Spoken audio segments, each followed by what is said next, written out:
ரொம்ப சுமூகமாக நடந்தது.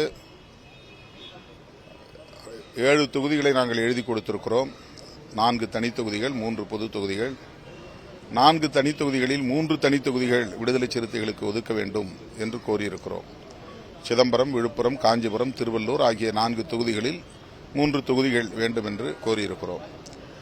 3 பொது தொகுதிகள் பெரம்பலூர், மயிலாடுதுறை, கள்ளக்குறிச்சி ஆகியவற்றில் ஏதேனும் ஒரு பொது தொகுதியை விடுதலை சிறுத்தைகளுக்கு ஒதுக்க வேண்டும்.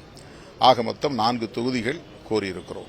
பொது தொகுதிகளிலேயும் கேட்டிருந்தீங்க.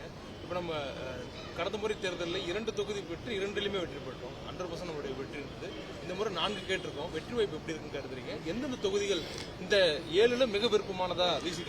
தமிழ்நாட்டை பொறுத்தவரையில் திராவிட முன்னேற்றக் கழகத்தின் தலைமையிலான கூட்டணி 40க்கு 40 வெற்றி பெறும் என்று பெரிதும் நம்புகிறோம். அதற்கான வாய்ப்பு அதிகமாக இருக்கிறது. பாஜக, அதிமுக கூட்டணி சிதறி கிடக்கிறது. இன்னும் பாஜக கூட்டணியே உருவாகவில்லை. அதிமுக கூட்டணியும் உருவாகவில்லை. 2019 இப்போ 2024 வரையில் தொடர்ச்சியாக சட்டமன்ற தேர்தல், நாடாளுமன்ற தேர்தல், உள்ளாட்சி தேர்தல், மீண்டும் நாடாளுமன்ற தேர்தல் என்று இந்த கூட்டணி தான் கட்டுக்கோப்பாக இயங்குகிறது. எனவே எங்கள் கூட்டணியின் பலமே எங்கள் வெற்றிக்கு அடிப்படையாக இருக்கும். 40 தொகுதிகளிலும் நாங்கள் வெற்றி பெறுவோம் என்று நம்புகிறோம். நடந்து முடிஞ்ச சட்டமன்ற தேர்தலில் சின்னத்தை சுயமா பெற்று குறுகிய காலத்தில் அந்த சின்னத்தை மக்கள் கொடுத்து வெற்றி பெற்றது.